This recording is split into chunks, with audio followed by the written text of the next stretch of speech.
New কাপল, নতুন বিয়ে করেছেন, তাদের কাজে লাগবে। আর যারা তোমরা বিয়ে করোনি তোমাদেরও কাজে লাগবে সামনে। আর মুরব্বী যারা, এদেরও কাজে লাগবে। আপনারা আপনাদের অভিজ্ঞতার আলোকে এই আলোচনার কথাগুলো আপনাদের নাতি নাতকো এদেরকে শোনাবেন। তাহলে আজকের আলোচনার বিষয় হচ্ছে হ্যাপি কাপল, সুখী দম্পতি। সুখী দম্পতি, দম্পতি মানে হচ্ছে স্বামী আর স্ত্রী। স্বামী আর স্ত্রী বানায় যেজন মিস্ত্রি, সে বড় আজব কারিগর ও মনরে, সে বড় কঠিন কারিগর। স্বামী আর স্ত্রী এই সম্পর্কটা মিলিয়ে দিয়েছেন কে? কোথায় মিলিয়ে দিয়েছেন? জান্নাতে। আওয়াজ করে বলেন কোথায়? আমাদের আদি পিতা আদম আলাইহিস সালাম, আদিমাতা হাওয়া আলাইহিস সালাম, এরা হচ্ছেন পৃথিবীর প্রথম দম্পতি, the first couple in the world. পৃথিবীর সর্বপ্রথম দম্পতির নাম হচ্ছে আদম আর হাওয়া। জান্নাতে ওনাদের বিয়ে পড়াই দিয়েছিলেন কে? তার মানে বিয়ের সম্পর্কটা এটা জান্নাতি সম্পর্ক, এটা একটা চমৎকার সম্পর্ক। এজন্য এই দাম্পত্য জীবন, আমাদের এই সামাজিক জীবনের প্রভাব অনেক বেশি। অনেক দম্পতি আমাদের কাছে বলে, হুজুর সুখ নাই, শান্তি নাই। স্ত্রী এসে বলে, হুজুর আমার হাজবেন্ড আমাকে পছন্দ করে না, পরকিয়া করে। এই পরকিয়ার ভাইরাস বাংলাদেশে আছে না নাই? নীলফামারীতে বোধহয় নাই, আপনাদেরও আছে? আচ্ছা। আবার অনেক হাজবেন্ড এসে বলে, আমার স্ত্রীর এই সমস্যা। তো এগুলো সমাজের সবচেয়ে বড় সমস্যা, ঘাতক ব্যাধির চেয়েও বড় ব্যাধি। এগুলো নিয়ে কেউ মুখ খোলে না, কথা বলে না। ফলে দাম্পত্য জীবনের কলহ এটা দুর্বিষহ হয়ে ওঠে। আজকের আলোচনার মধ্য দিয়ে আমরা জানবো স্বামী স্ত্রী কেমন করে একটা সুখী, সমৃদ্ধ, আনন্দময় দাম্পত্য জীবন লিড করতে পারে। এ বিষয়ে আমাদের জানার দরকার আছে না নাই? আচ্ছা, আপনারা শুনতেছেন? আপনাদের সকলের মনোযোগ কি আমার দিকে, না ডানে বায়ে তাকাচ্ছেন? এই দিকে এখনো থামতে পারে নাই, আপনি করাই দেন পরে। এই বাম দিকে এখনো থামতে পারে নাই। আমার মোনাজাতের সময় হয়ে আসতেছে, তোমরা ধাক্কাধাক্কি করো। ধাক্কাধাক্কি করতে করতে দেখবা যে আমি দোয়া করে চলে যাচ্ছি। কিছুই নিয়ে যেতে পারলা না, তোমরা নিজেও শুনলা না, অন্যদেরকেও শুনতে দিলা না। না না, এরকম করেন না, চেয়ার দিয়ে করেন না, চেয়ার দিয়ে করেন না, রাখেন রাখেন রাখেন। আমি তো তোমাদেরকে হাত নেড়ে শান্ত হতে বললাম, এরপরে কথা কিসে রেখেন? এভাবে আসলে আলোচনা করা যায় না। একজন আলোচক কোন একটা বিষয় নিয়ে যখন কথা শুরু করবে, ডানে বায়ে ধাক্কা ধাক্কি, চিৎকার, বিশৃঙ্খলার আওয়াজ যখন আলোচকের কানে আসে, উনি কথার খেই হারিয়ে ফেলে। এই যে আবার শুরু হয়েছে এখানে।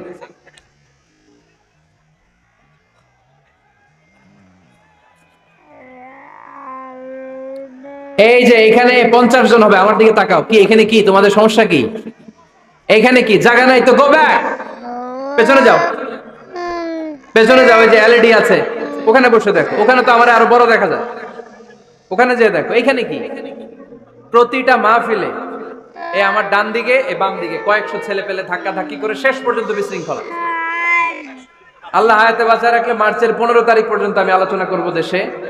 আজকের এই ক্যামেরাম্যানদের কথা এটা ছড়ায় যাবে সব কমিটি। এই দুই দিকে ফাঁকা রাখবেন, এইখানে আপনাদের নিরাপত্তা কর্মী রাখবেন, কেউ থাকতে পারবে না এদিকে। সামনে যতদূর বসবে সব সামনে, এই জায়গা আমি ফাঁকা দেখতে চাই।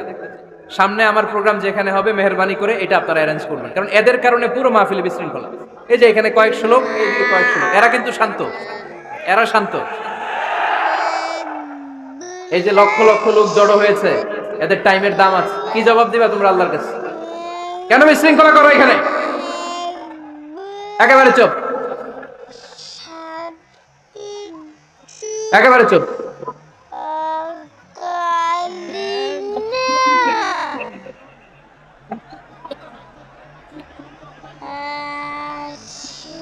হ্যাঁ বসে যান, বসেন। ধাক্কাধাক্কি করতে আসছেন, বসেন, ধাক্কাধাক্কি করে বসেন।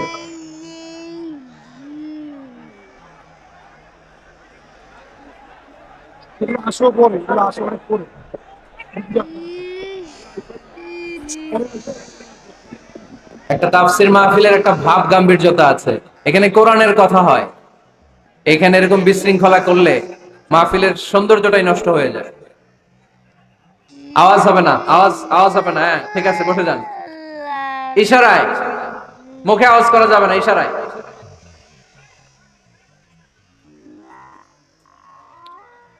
সম্মানিত ভাইয়েরা, আমরা দাম্পত্য জীবনে সুখী হতে চাই কোরআন সুন্নাহর আলোকে। স্বামী স্ত্রীর সম্পর্কটা এটা একটা মধুর সম্পর্ক, ঠিক কিনা? স্বামী স্ত্রীর সম্পর্কটা কেমন জানেন? স্বামী স্ত্রীর সম্পর্কটা হচ্ছে হাত আর চোখের মতো। হাত ব্যথা পেলে চোখ দিয়ে পানি ঝরে, আবার চোখ দিয়ে পানি ঝরলে হাত সেই পানি মুছে দেয়, ঠিক কিনা? স্বামী আর স্ত্রীর সম্পর্কটা এরকম হবে, হাত আর চোখ। হাত কেটে গেলে চোখ দিয়ে পানি পড়ে, আবার চোখ দিয়ে পানি পড়লে হাতই ওই পানি মুছে দেয়। সম্পর্কটা এরকম থাকার দরকার আছে না নাই? আছে। আল্লাহ তাআলা স্বামী স্ত্রীর সম্পর্ককে কোরআনে পোশাকের সাথে তুলনা করেছেন। ড্রেস, কস্টিউম, পোশাক। আওয়াজ করে বলেন, কিসের সাথে তুলনা করেছেন? পোশাক। কেন পোশাকের সাথে তুলনা করলেন? কারণ পোশাক মানুষের লজ্জাস্থানের হেফাজত করে। ইট কভারস আওয়ার প্রাইভেটস। পোশাক, ড্রেস এন্ড কস্টিউম এটা আমাদের লজ্জাস্থানকে ঢেকে রাখে, আমাদের ঈমান বাঁচায়। তেমনি স্বামী তার স্ত্রীর চরিত্র হেফাজত করে, স্ত্রী তার স্বামীর চরিত্র হেফাজত করে, ঠিক কিনা? এজন্য আল্লাহ তাআলা মেটাফরিক্যালি, রূপক ভাবে স্বামী স্ত্রীকে পোশাকের সাথে তুলনা করেছেন। আবার পোশাক পরলে খুব সুন্দর লাগে, ডিজাইন করে, এমব্রয়ডারি করে, বিভিন্ন ডিজাইনের, বিভিন্ন স্টাইলের, বিভিন্ন ফ্যাশনের পোশাক মানুষ পরে। পোশাক পরলে মানুষের শ্রী বর্ধিত হয়, সৌন্দর্য বেড়ে যায়। ঠিক তেমনি নারীর চোখে পুরুষ সুন্দর, পুরুষের চোখে নারী সুন্দর, ঠিক কিনা? পোশাকের 3 নাম্বার কাজ হচ্ছে পোশাক মানুষকে কমফোর্ট দেয়, আরাম। এই যে শীতকালে আপনারা অনেকে ব্লেজার পরে আসছেন, অনেকের গলায় মাফলার, অনেকের গায়ে চাদর, আরাম লাগে না? কথা বলেন না কেন? লাগে। আবার গ্রীষ্মকালে এই মাফলার পরে কেউ বের হয়? চৈত্র মাসে নীলফামারীতে জ্যাকেট পরেন কে কে দেখি? পরেন? না। এর কারণ চৈত্র মাসে পাতলা কাপড় পরতে হয়, কটনের, সুতির কাপড়। শীতকালে মোটা কাপড় আরাম লাগে, দেহটাকে প্রশান্ত করে দেয়। আবার গরমকালে সুতির, কটনের পাতলা কাপড় পরলে দেহটারে প্রশান্ত করে দেয়। ঠিক তেমনি স্ত্রী যখন স্বামীর সান্নিধ্য পায়, এই লাইটটা অফ থাকলে ভালো, অফ, এই লাইটটা অফ, পারলে এটা অফ। স্ত্রী যখন স্বামীর সান্নিধ্য পায়, স্ত্রী প্রশান্ত হয়ে যায়। আবার স্বামী যখন স্ত্রীর সংস্পর্শ পায়, স্বামীর অন্তরটারে প্রশান্ত করে দেয় কে? এজন্য আল্লাহ তাআলা নারীকে বলেছেন, নারী তোমরা হচ্ছে পুরুষের পোশাক। আবার পুরুষদেরকে বলেছেন, ও পুরুষরা তোমরা নারীদের পোশাক। পড়েন আল্লাহু আকবার।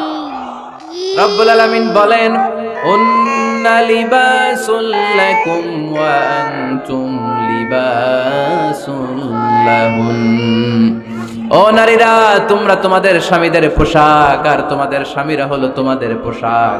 পোশাক যেমনি লজ্জাস্থানকে ঢেকে রাখে, ঈমান ইজ্জতের হেফাজত করে, আব্রু ঢেকে রাখে, তেমনি স্বামী তার স্ত্রীর চরিত্রের হেফাজত করে, স্ত্রী তার স্বামীর চরিত্রের হেফাজত করে। পোশাক যেমনি সুন্দর, স্ত্রীর চোখে স্বামী সুন্দর, স্বামীর চোখে স্ত্রী সুন্দর। পোশাক যেমনি মানুষকে আরাম দেয়, প্রশান্ত করে দেয়, স্বামী আর স্ত্রী একে অপরের সংস্পর্শ পেলে তাদের হৃদয়টাও প্রশান্ত হয়ে যায়, ঠিক কিনা? এজন্য আল্লাহ তাআলা পোশাকের সাথে তুলনা করেছেন। পোশাক একে অপরের পোশাক, পোশাক চামড়ার সাথে লেগে থাকে না, আলাদা থাকে। তার মানে স্বামী স্ত্রীর সম্পর্কটা এরকম মিলেমিশে, ভালোবেসে, একাকার, ঠিক কিনা? আর নিসাউ শাকাইকুর রিজাল, নারীরা পুরুষদের কাউন্টার পার্ট। নারী হচ্ছে পুরুষের সহযোগী। এই পৃথিবীর এই সভ্যতা, এই সিভিলাইজেশন, এই উন্নয়ন, এই ডেভেলপমেন্ট, এটা শুধু পুরুষরা করে নাই। এই উন্নয়নের অংশীদারিত্বে আমাদের বোনদের, নারীদেরও হাত আছে না নাই? এজন্য কাজী নজরুল বলেছেন, এই বিশ্বে যা কিছু সুন্দর চিরকল্যাণকর, অর্ধেক তার করিয়াছে নারী, অর্ধেক তার নর। চিল্লায় বলেন ঠিক কিনা? এজন্য এই মহাবিশ্বের এই সভ্যতায় আপনাদের যেমনি অবদান, আমাদের বোনদেরও অবদান আছে না নাই? আছে। স্বামী স্ত্রী এই দুজন মিলে এই বিশ্ব সভ্যতা তৈরি হয়েছে। এজন্য দুজনের মধ্যে সম্পর্ক হবে পোশাকের মতো। পোশাক যেমনি দেহের সাথে লেগে থাকে, স্বামী স্ত্রীর মধ্যে এরকম সুসম্পর্কের দরকার আছে না নাই? আছে। আজকে আমরা জানার চেষ্টা করব কি করে স্বামী আর স্ত্রীর মধ্যে এই সুসম্পর্ক বাড়ানো যায়, ইনক্রিজ করা যায়। কি করে আমাদের মধ্যে মারামারি, কাটাকাটি, ঝগড়া, ডিভোর্স, এই রেটটা কমানো যায়। এ ব্যাপারে আমাদের জানার দরকার আছে না নাই? ইসলামী শরিয়া স্বামী স্ত্রী প্রত্যেককে ইন্ডিভিজুয়ালি আলাদা আলাদা কিছু দায়িত্ব দিয়েছে। স্বামীকে কিছু দায়িত্ব দিয়েছে, আবার স্ত্রীকে কিছু দায়িত্ব দিয়েছে, আবার উভয়কে কিছু দায়িত্ব দিয়েছে। আমরা শুরুতে স্বামী স্ত্রীর উভয়কে আল্লাহ তাআলা কি দায়িত্ব দিয়েছে এটা জানবো, তারপরে স্ত্রীদেরকে আল্লাহ তাআলা কি দায়িত্ব দিয়েছেন সেটা জানবো, সবশেষে স্বামীদেরকে আল্লাহ তাআলা কি দায়িত্ব দিয়েছে সেটা জানবো। এই দায়িত্বগুলো পালন করার মধ্য দিয়ে দাম্পত্য জীবনকে সুখময় করে দিবে কে? আল্লাহ। শুরুতে আমরা জানবো দ্য কালেক্টিভ রেসপন্সিবিলিটি, যৌথ দায় দায়িত্ব কি আছে স্বামী আর স্ত্রীর, কেমন করে দাম্পত্য জীবনকে সুখময় শান্তিময় করতে হয়। একটা দাম্পত্য জীবন কলহমুক্ত করতে চাইলে, সুখময় করতে চাইলে সর্বপ্রথম স্বামী স্ত্রীর যেটা খেয়াল রাখতে হবে সেটা হচ্ছে স্বামী স্ত্রীর উভয়ের স্যাক্রিফাইসের মানসিকতা থাকা লাগবে। স্যাক্রিফাইস, আওয়াজ করে আমার সাথে সাথে বলেন স্যাক্রিফাইস। এই স্যাক্রিফাইস ছাড়া দাম্পত্য জীবন টিকবে?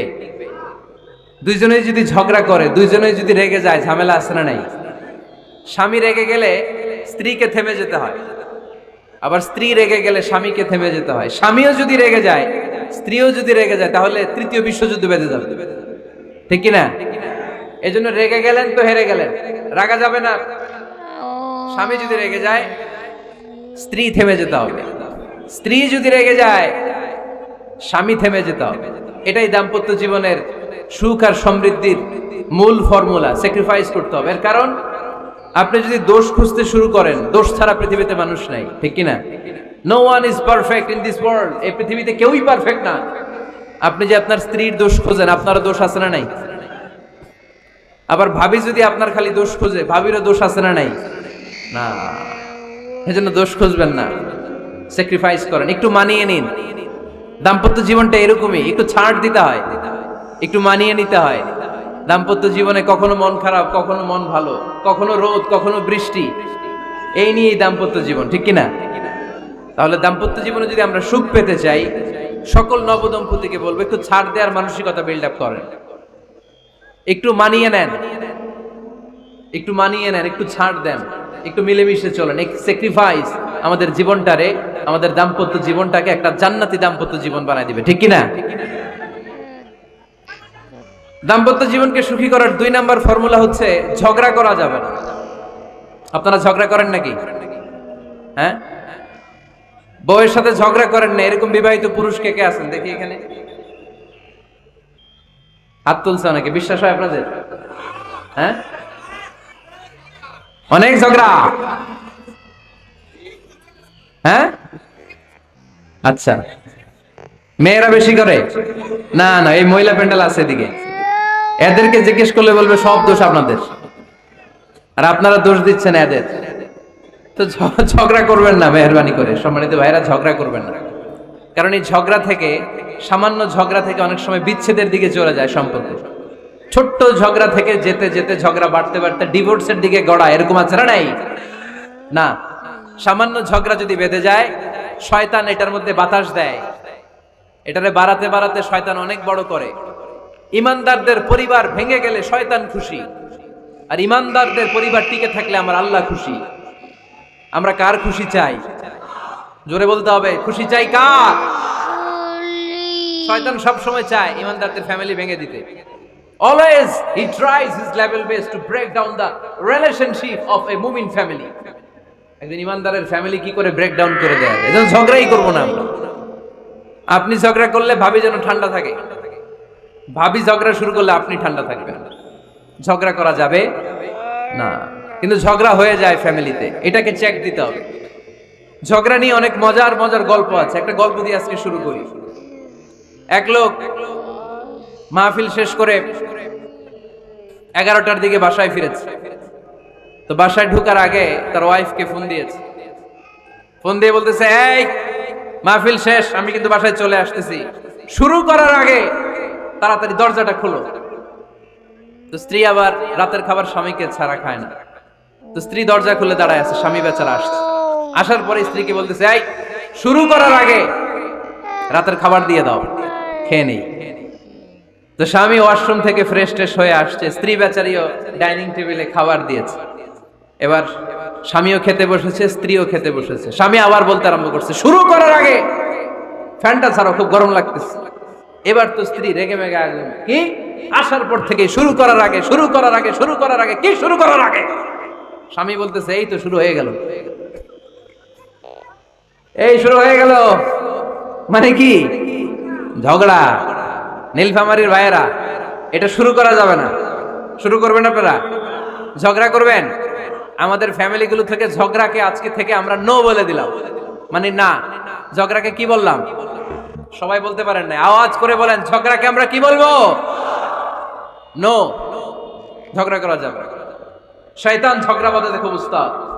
সহিহ মুসলিমের হাদিস, ইন্না ইবলিসা ইয়াদাউ আরশাহু আলাল মা সুম্মা ইয়াবআসু সারায়াহু। ইবলিস তার সিংহাসন গেড়েছে সাগরের উপরে। ইবলিসের সিংহাসন কিসের উপরে?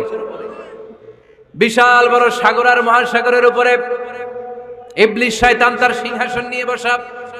প্রতিদিন সকালবেলায় শয়তানগুলোরে মানব রাজ্যে পাঠিয়ে দেয়, যা তোরা মানব রাজ্যে চলে যা, যে মানুষকে ওয়াসওয়াসা দিয়ে খারাপ কাজ করা। সারাদিন খারাপ কাজ করার পরে কি কি ওয়াসওয়াসা দিল, কি কি খারাপ কাজ মানুষের মধ্যে ঘটালো, সন্ধ্যাবেলায় সব শয়তানে সেই ইবলিসকে বয়ান শোনায়। সন্ধ্যাবেলায় শয়তানগুলো এসে বলে, আমি এক লোককে দিয়ে মিথ্যা কথা বলিয়েছি। আরেক শয়তান বলে, আমি নামাজ কাজা করিয়েছি এক আল্লাহর বান্দাকে দিয়ে। আরেকজন বলে, আমি ওজনে কম দিয়েছি। আরেকজন বলে, আমি সুদের ব্যবসার মধ্যে টাকা লাগানোর ব্যবস্থা করে দিয়েছি। এক একজন এক একটা ওয়াসওয়াসা দিয়ে আল্লাহর মুমিন বান্দাদেরকে ধোঁকা দিয়েছে। এগুলোর ফিরিস্তি এসে সব শয়তানেরা ইবলিসকে শোনায়, কিন্তু কোনো কথাতে ইবলিসের মন ভরে না।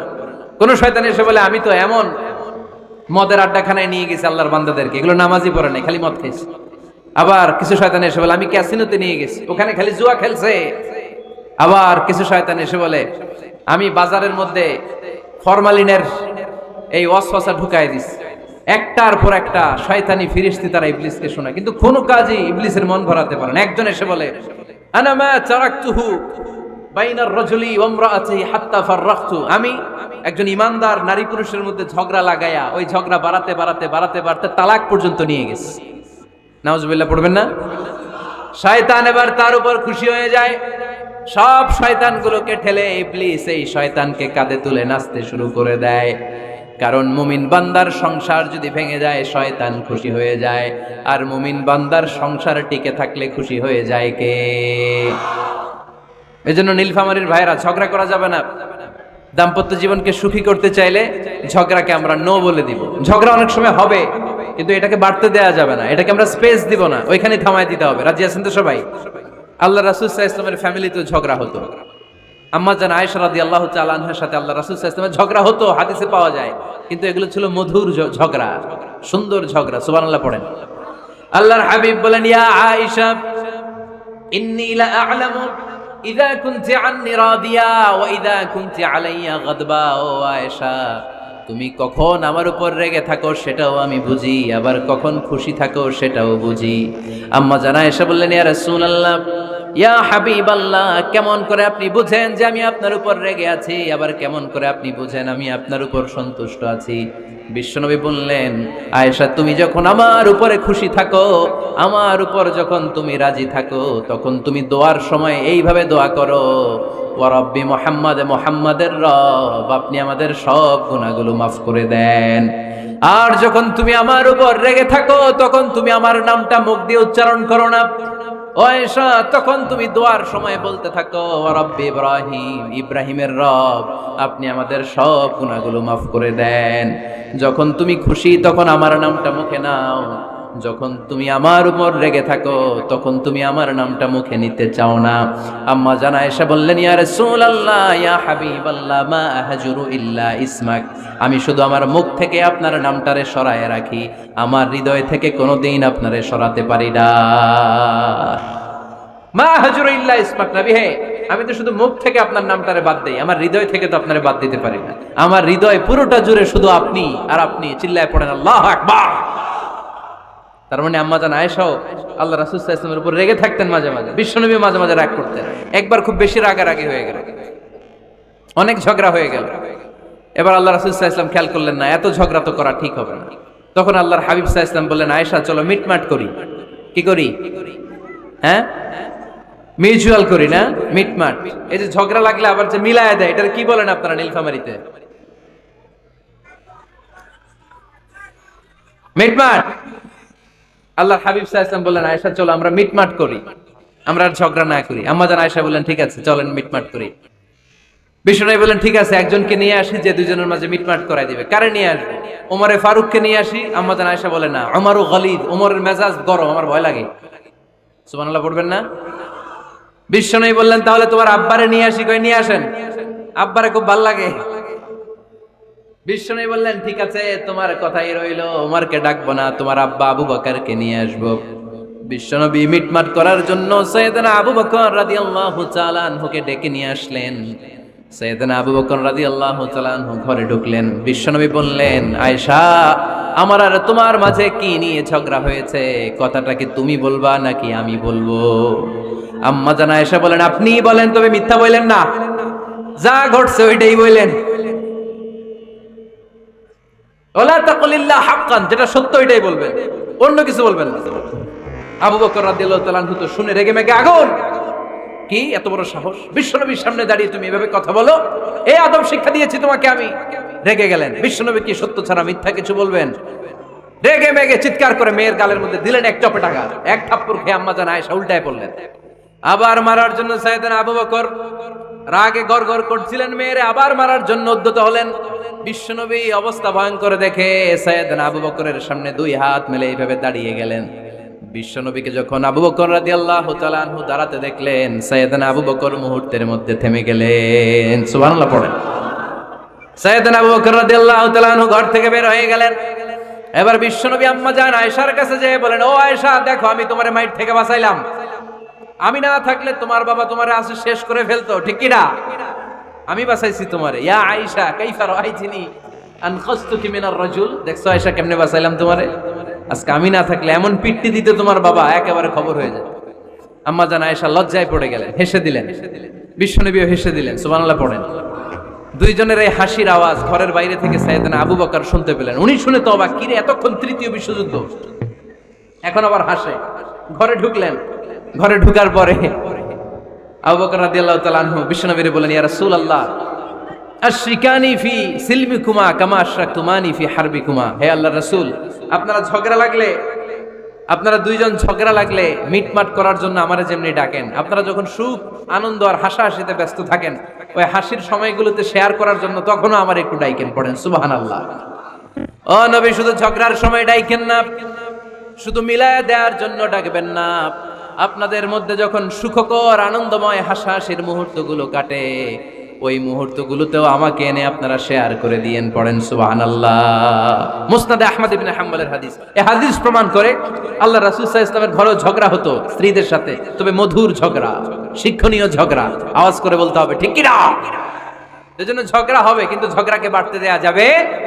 তাহলে দাম্পত্য জীবন সুখময় করতে চাইলে 1 নম্বরে স্যাক্রিফাইস, 2 নম্বরে ঝগড়াকে আমরা কি বলে দিছি আজকে? ভুলে গেছি। ঝগড়াকে কি বলবো? নো। তাসলিমা নামে একটি মেয়ে হারিয়ে গেছে। ওসি সাহেব বলেছেন, পিছনে পুলিশের কাছে যদি পাঠিয়ে দিতে পারেন ভালো হয়। ছোট্ট মেয়ে দেখলে জিজ্ঞেস করবেন, তোমার নাম কি? যদি বলে তাসলিমা, 6 বছর বয়স, ওকে পাঠিয়ে দিবেন। 3 নাম্বার, দাম্পত্য জীবন সুখময় করতে চাইলে দাম্পত্য জীবনের কোনো গোপন কথা কারোর সাথে শেয়ার করা যাবে না। এটা কবিরা গুনাহ, এটাকে হারাম বলে ঘোষণা দিয়েছে কে? এটাকে বিষ্ণু বলেছেন আযমুল আমানা। স্বামী স্ত্রীর মধ্যে যে অন্তরঙ্গ মুহূর্ত কাটে, এই মুহূর্তগুলোর কথা কারোর সাথে শেয়ার করা যাবে? নীলফামারীর যুবক ভাইরা চিল্লায় বলে, এগুলো শেয়ার করা যাবে? বিষ্ণু বললেন, খবরদার, এটা আযমুল আমানা। স্বামীর সবকিছু স্ত্রীর কাছে আমানত, স্ত্রীর সবকিছু স্বামীর কাছে আমানত। আবার বিষ্ণু বলেছেন, যারা স্বামী স্ত্রীর গোপন দাম্পত্য জীবনের কথা অন্যের কাছে শেয়ার করে দেয়, তারা হলো আশারুন নাস, পৃথিবীর মধ্যে সবচাইতে নিকৃষ্ট মানুষ। এরা নিকৃষ্ট, এদের চাইতে নিকৃষ্ট আর কেউ হতে পারে না। উলাইকা কাল আনআম বাল হুম আদাল।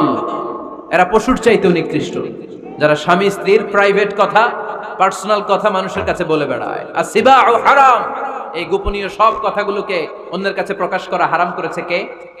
চিল্লায় বলতে হবে কে?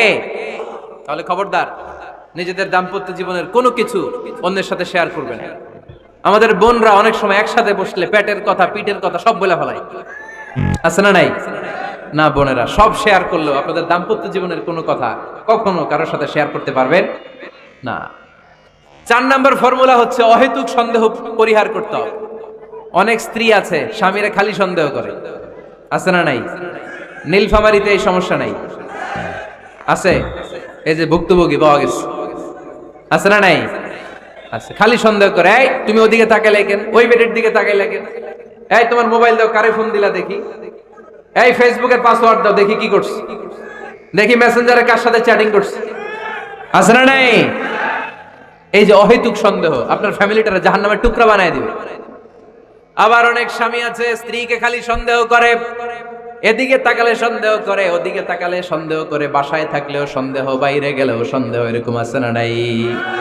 না, অহেতুক সন্দেহ এটা পরিহার করবেন। এই সন্দেহ খুব খারাপ জিনিস। আমি ব্যক্তিগতভাবে অনেক কেস এরকম হ্যান্ডেল করেছি, এসে বলে হুজুর খালি সন্দেহ করে, এটা একটা রোগ। এটা কি? আপনার ফ্যামিলিটারে শেষ করেছে। এজন্য অহেতুক সন্দেহ পরিহার করবেন। হ্যাঁ, সত্যি যদি পরকীয়ার কোনো ঘটনা ঘটে থাকে ওটা নিয়ে বসেন, ফেস টু ফেস কথা বলেন, ফ্যামিলি মিটিং করেন, সরাসরি সেটেল করার চেষ্টা করেন। কিন্তু অহেতুক সন্দেহ একটা রোগ। এই রোগ থেকে আল্লাহ তুমি দাম্পত্য জীবনকে বাঁচাও, আমরা আওয়াজ করে পড়বো আমিন। 5 নাম্বার, স্বামী স্ত্রী একে অপরকে আল্লাহর বিধান স্মরণ করায় দিবে। স্বামী যদি ফজরের সময় ঘুমায় থাকে, স্ত্রীর ডেকে দেওয়ার দরকার আছে না নাই? আবার স্ত্রী যদি ঘুমায় থাকে, স্বামীর ডেকে দেওয়ার দরকার আছে না নাই? কোন স্বামী যাবে জান্নাতে, তার স্ত্রী যাবে জাহান্নামে, আবার স্ত্রী হবে জান্নাতি, স্বামী যাবে জাহান্নামে। এরকম আমরা চাই নাকি? আমরা যখন জান্নাতে যাব, আমার স্ত্রীর হাত ধরে একসাথে জান্নাতে ঢুকতে চাই, ঠিক কি না? আবার আমার স্ত্রী যখন জান্নাতে যাবে, সে একা ঢুকতে পছন্দ করবে? এজন্য আমরা দুনিয়াতে যেমনি এক ছাদের নিচে, এক জায়গায়, এক বাড়িতে, জান্নাতেও আমরা এক বাড়িতে থাকতে চাই। আওয়াজ করে বলতে হবে ঠিক কি না? এজন্য গবেষকরা বলেছে স্বামী স্ত্রীর ভালোবাসাটাকে তারা বলে লাভ পিরামিড। কি পিরামিড? লাভ পিরামিড। এই ত্রিভুজ আকৃতি। কি রে ভাই? আচ্ছা, লাভ পিরামিড, ত্রিভুজ আকৃতি, ট্রায়াঙ্গেল। আপনারা ত্রিভুজ চিনেন? কথা কয় না। ত্রিভুজের কয় কোণা? কয় কোণা? 3 কোণা। এই যে এরকম, তাই না? এজন্য স্বামী স্ত্রীর ভালোবাসাটাকে বলে লাভ পিরামিড। উপরের কোণ সমুচার মতো না, উপরে থাকে আল্লাহ, আর ডানে স্বামী, বায়ে স্ত্রী। এই 2 কোণায় স্বামী স্ত্রী, আর উপরের কোণায় আল্লাহ। স্বামী স্ত্রী যদি আল্লাহর আনুগত্যের দিকে যেতে চায়, যতই তারা, the couple come to Allah, they come closer to each other. তারা যদি আল্লাহর কাছাকাছি যায়, তারা নিজেরাও কাছাকাছি হয়, ঠিক কিনা? তারা আল্লাহর কাছে যেতে যেতে যেতে যেতে আল্লাহর ইবাদতে যদি একেবারে আল্লাহর কাছে চলে যায়, তারা নিজেরাও কাছাকাছি চলে যায়, ঠিক কিনা? আর তারা আল্লাহর আনুগত্য থেকে যত দূরে সরে, যত দূরে সরে, তারা নিজেরাও নিজেদের থেকে তত দূরে সরে পড়ে। চিল্লায় বলেন ঠিক কিনা? লাভ পিরামিড এটা। এজন্য the closer the couple comes to Allah, the closer the couple comes to each other. Couple স্বামী স্ত্রী আল্লাহর ভালোবাসা নিজের মধ্যে যত গাঢ় করবে, আল্লাহর আনুগত্য যত বেশি করবে, আল্লাহর ইবাদত যত করবে, নিজেরাও তত কাছাকাছি আসবে। আর আল্লাহরে যত ভুলবে, নিজেদের মধ্যে বড় বড় ফারাক করে দিবে কে? তাহলে এই 5টা বিষয় স্বামী স্ত্রীর উভয়ের উপর বর্তায়। এগুলো মেনে চললে দাম্পত্য জীবনকে সুখময় করে দিবে কে? আল্লাহ। এবার আমরা শুনবো আমাদের বোনদেরকে, যে ডান দিকে আমি শুনলাম আমাদের বোনদের বিশাল প্যান্ডেল, আছে না নাই? আচ্ছা, আজকে বোনদের দিয়ে শুরু করি। স্ত্রীদেরকে আল্লাহ কি দায় দায়িত্ব দিয়েছে একটা ফ্যামিলিকে সুন্দর করতে, একটা দাম্পত্য জীবনকে সুন্দর করতে? স্ত্রীর 1 নম্বর দায়িত্ব হচ্ছে she should make a comfort to her husband. স্ত্রীর উচিত স্বামীর জন্য ঘরটাকে প্রশান্তির নীর বানিয়ে রাখা। কি বানিয়ে রাখা? প্রশান্তির নীর। স্ত্রী হওয়া উচিত এমন যাকে দেখলে স্বামীর চোখ জুড়ায়, স্বামীর প্রাণ জুড়িয়ে যায়, স্বামীর হৃদয়টা ঠান্ডা হয়ে যায়, ঠিক কিনা? আর স্ত্রীর দিকে তাকালে যদি মেজাজ গরম হয়ে যায়, মেজাজ খিটখিটে হয়ে যায়, ঝামেলা আছে না নাই? ঝামেলা আছে। এজন্য মেহেরবানি করে আমাদের বোনরা যারা, এমন কোনো কাজ করবেন না যেটা স্বামীর মেজাজকে খিটখিটে করে দেয়। কারণ আল্লাহ তাআলা আপনাদেরকে তৈরি করেছে লিতাসকুনু ইলাইহা, স্বামী আপনার কাছে গেলেই যেন তার হৃদয়টা প্রশান্ত হয়ে যায়, ঠিক কিনা? অনেক স্ত্রী আছে না জেনে না বুঝে স্বামীর সাথে এমন খিটখিটে মেজাজ দেখায় যেটা স্বামীর জন্য মেনে নেওয়া কষ্টকর। আমি একটা জরিপে পড়েছি, পৃথিবীর অনেক স্বামী স্ত্রীর কারণে হার্ট অ্যাটাক করে মারা যায়, আছে না নাই? এই তো ভুক্তভোগী পাওয়া গেছে। স্বামীর জন্য একটা ত্রাস হয়ে দাঁড়ায় স্ত্রী, ত্রাস। অনেক স্বামী আছে স্ত্রীর এরকম আচরণের কারণে, অতিরিক্ত প্রেসার ক্রিয়েট করার কারণে স্ত্রীদেরকে ভয় পায়। অবশ্য নীলফামারীর কোন স্বামী তার স্ত্রীরে ভয় পায় না। ভয় পায়? স্ত্রীরে ভয় পান কে কে দেখি?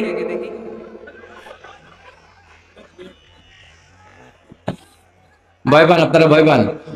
হ্যাঁ, এক অফিসের বড় সাহেব তার স্ত্রীরে খুব ভয় পায়, প্রচন্ড ভয় পায়। তো সে মনে মনে ভাবলো, দেখি আমার অফিসের যারা স্টাফ আছে, ম্যানেজাররা আছে, এরা কতটুকু ভয় পায়, এরা ভয় পায় কিনা। তো একদিন সকালবেলা অফিসের সব স্টাফ গুলোর একসাথে দাঁড় করে বলতেছে, এই আপনারা যারা যারা আপনাদের স্ত্রীদেরকে ভয় পান তারা ডান দিকে যান, আর যারা স্ত্রীকে ভয় পান না এরা বাম দিকে যান। অফিসের সব কর্মচারী ডান দিকে চলে গেছে, সবাই ভয় পায়, একজন শুধু বাম দিকে। বাম দিকে কয়জন? ভয় পায় না। আর যারা ভয় পায় এরা ডান দিকে, ডান দিকে সবাই। তো বড় সাহেব ভাবছে, আলহামদুলিল্লাহ আমার অফিসে একজন হইলেও বীর পুরুষ আছে। তো বীর পুরুষের কাছে যেয়ে বলে, ঘটনা কি, আপনি মোটেও ভয় পান না? কয়, স্যার প্রতিদিন অফিস করার জন্য যখন ঘর থেকে বের হয় আমার বউ আমারে বলে দেয়, খবরদার সবাই যেদিকে যায় তুমি কিন্তু ওই দিকে যাইবা না।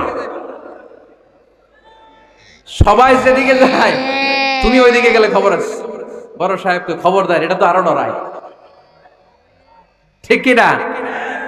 এজন্য বোনদেরকে বলবো, লিতাসকুনু ইলাইহা, এমন ভাবে আপনি আপনার স্বামীর সামনে নিজেকে প্রেজেন্ট করেন যাকে আপনাকে দেখলে আপনার স্বামীর চোখ জুড়িয়ে যায়, হৃদয়টা প্রশান্ত হয়ে যায়, আপনাকে দেখলেই আপনাকে ভালোবাসতে মনে চায়, ঠিক কিনা? এজন্য রব্বুল আলামিন বলেন, আমি নারীদেরকে তৈরি করেছি লিতাসকুনু ইলাইহা, যেন পুরুষেরা স্ত্রীদের সংস্পর্শ যখন পায় পুরুষদের হৃদয়টারে প্রশান্ত করে দেয় কে? রব্বুল আলামিন বলেছেন, খাদিজার জন্য জান্নাতে আমি এমন একটা ঘর বানিয়েছি যেই ঘরের মধ্যে কোনো বিশৃঙ্খলা নাই। খাদিজার জন্য জান্নাতে এমন একটা প্রাসাদ আমি বানিয়েছি যেই প্রাসাদের মধ্যে কোনো আওয়াজ নাই, কোনো কোলাহল নাই। কুরাইশদের মাঝে যখন দাওয়াত দিতেন সব বিশৃঙ্খলা, ঝামেলা, গোলমাল শেষ করে রাতের বেলায় যখন খাদিজার ঘরে বিশ্বনবী ঢুকতেন, বিশ্বনবীর হৃদয়টারে প্রশান্ত করে দিত কে? আম্মাজান খাদিজা বিশ্বনবী সাল্লাল্লাহু আলাইহি ওয়াসাল্লামের জন্য এমন ঘর উপহার দিয়েছেন যেই ঘরে বিশ্বনবী আসলে বিশ্বনবীর হৃদয়টা ঠান্ডা হয়ে যেত। সুবহানাল্লাহ পড়েন। অনেক স্ত্রী আছে স্বামী ঘরে ঢুকলেই ঘরে আটা নাই, রুটি নাই, চাল নাই, ডাল নাই, এটা লাগবে ওইটা লাগবে, ওখানে যেতে হবে, একটার পর একটা ফিরিস্তি বলে বেড়ায়, আছে না নাই? না, এটা করবেন না। আপনার কি লাগবে এই সব দায় দায়িত্ব আল্লাহ তাআলা স্বামীকে দিয়েছে, স্বামীকে জানাবেন। তবে ধীরে সুস্থে, ধীরে সুস্থে স্বামীর জন্য ঘরটাকে এমন করে রাখতে হবে যেন ঘরে ঢুকলেই স্বামীর হৃদয়টারে প্রশান্ত করে দেয় কে? এজন্য স্ত্রীর প্রথম দায়িত্ব ঘরটারে প্রশান্তির নীড় বানানো। এখানে কি আবার কি, আবার কি এখানে মারামারি, দুই দল নাকি?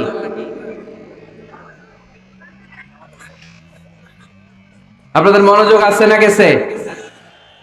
কষ্ট হচ্ছে? হ্যাঁ, অনেক রাত হয়ে গেছে তো, প্রায় 10:30। হ্যাঁ, তাকবীর পড়েন, লিল্লাহে তাকবীর। তো কিছু লোক ওঠা বসা শুরু করলেন কেন? হ্যাঁ, 1 নাম্বার, 2 নাম্বার, 3 নাম্বার নাই তো আবার? হ্যাঁ, 1 নাম্বার নাকি পেশাব করা, 2 নাম্বার নাকি টয়লেটে যাওয়া, 3 নাম্বার নাকি এইটা। বিড়ি খান আপনারা?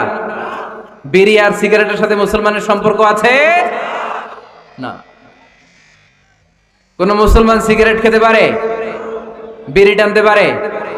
কারণ এটা এমন একটা খাবার যে খাবার টয়লেটে ঢুকেও খাওয়া যায়। সিগারেট ছাড়া কোনো খাবার টয়লেটের ভেতরে খাওয়া যায়? কথা বলেন, খাওয়া যায়? এবং সিগারেট পৃথিবীর এমন খাবার যে খাবারের গায়ে এই খাবারের বদনাম লেখা থাকে, ঠিক কিনা? সিগারেট ছাড়া পৃথিবীর কোন খাবারে ওই খাবারের বদনাম আছে? কথা বলেন। ধরেন আপনাদের নীলফামারীতে নতুন 1 প্যাকেট বিস্কিট বেরিয়েছে, যে বিস্কিটের গায়ে লেখা এই বিস্কিট খাওয়ার 1 ঘন্টার মধ্যে ডায়রিয়া শুরু হবে। ওটা খাইবেন কে কে? খাবেন আপনারা? কি বলবেন দোকানদারে, তোর বিস্কিট তুই খা, তোর ডায়রিয়া হোক, ঠিক কিনা? কিন্তু সিগারেটের গায়ে কিন্তু লেখা থাকে স্মোকিং কজেস ক্যান্সার, ধূমপান স্বাস্থ্যের জন্য ক্ষতিকর। ধূমপান কর্কট রোগের কারণ। ধূমপান করলে এটা বিষপানের শামিল। এই সিগারেট এটা তৈরি হয় তামাক পাতা থেকে, টোবাকো প্ল্যান্টস। এই তামাক পাতা চাষ হয় নাকি নীলফামারীতে? হ্যাঁ, বাংলাদেশে সবচেয়ে বেশি নীলফামারীর কোন থানায়? সদরে, শহর অঞ্চলে। আচ্ছা, এই তামাক পাতার চারদিকে বেড়া দেয়া লাগে না জানেন? কারণ ছাগলও মুখ দেয় না। তো যেটা ছাগলে খায় না ওটা মানুষ খেতে পারে? আওয়াজ করে বলেন। তাহলে ঝগড়ারে যেমনি আজকে আমরা নো বলে দিলাম, এই সিগারেট, এই মাদক, এগুলাকে আজকের প্রোগ্রাম থেকে আমরা নো বলে দিব। পারা যাবে? মাদককে আমরা নো বলে দিলাম। আওয়াজ করে বলেন, মাদক আর সিগারেটকে কি বললাম? নো। আল্লাহ তুমি বোঝার তৌফিক দান করো, আমরা পড়ি আমিন। একটা সুখী দাম্পত্য জীবনের জন্য স্ত্রীর 2 নাম্বার দায়িত্ব হচ্ছে স্বামীকে ইন্সপায়ার করা, স্বামীকে সাহস যোগানো, পিছন থেকে ড্রাইভিং পুশের মতো কাজ করা। কারণ স্বামীকে যখন স্ত্রী সাহস যোগায়, স্বামীর সাহস বেড়ে যায়, ঠিক কিনা? আল্লাহর হাবিব সাল্লাল্লাহু আলাইহি ওয়াসাল্লামের কাছে কোরআনের আয়াত নাযিল হলো, ইকরা বিসমি রাব্বিকাল্লাযী খালাক, খালাকাল ইনসানা মিন আলাক, ইকরা ওয়া রাব্বুকাল আকরাম الذي علم بالقلم علم الإنسان ما لم يعلم। পড়েন আল্লাহু আকবার। সূরাতুল আলাকের 5 আয়াত হেরা গুহায় যখন নাজিল হয়ে গেল, বিশ্বনবী সাইয়েদনা জিবরাইলকে নিজ আকৃতিতে দেখলেন। পা থেকে মাথা পর্যন্ত দেখে বিশ্বনবী ভয় পেয়ে গেলেন। বিশ্বনবী সাল্লাল্লাহু আলাইহি ওয়াসাল্লাম জীবনে 2 বার সাইয়েদনা জিবরাইল আলাইহিস সালামকে ওনার আসল আকৃতিতে দেখেছিল। আওয়াজ করে বলতে হবে, কয়বার? এক হচ্ছে মেরাজ রজনীতে সিদরাতুল মুনতাহায়, 2 হচ্ছে প্রথম যখন কোরআনের আয়াত নাজিল হয়, বিষ্ণু ঈসা ইসলাম দেখলেন বিশাল একজন ব্যক্তি, পাটা হচ্ছে হেরা গুহায় আর মাথাটা হচ্ছে আকাশের উপরে।